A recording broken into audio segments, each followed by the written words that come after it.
We'll guide you through how to use Namecheap with Cloudflare, ensuring your website is both secure and running smoothly. If you find this helpful, consider subscribing and liking the video. First, go to your Namecheap account and log in.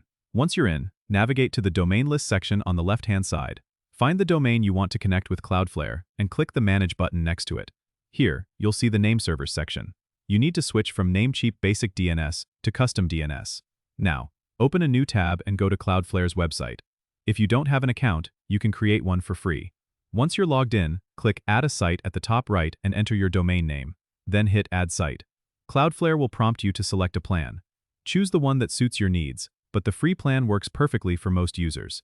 Cloudflare will then scan your domain's current DNS records. Once the scan is complete, review the records to ensure they're correct, then click Continue. Cloudflare will provide you with two name servers. Return to the Namecheap tab and enter these Cloudflare name servers into the custom DNS fields. Make sure to save your changes. Go back to Cloudflare and click Done, check name servers. Keep in mind that DNS changes can take up to 24 hours to propagate, but usually it's much faster. While you're waiting, you can go through Cloudflare's Quick Start Guide to optimize your settings, which includes enabling HTTPS and other security features. Once Cloudflare confirms your domain setup, you're all set.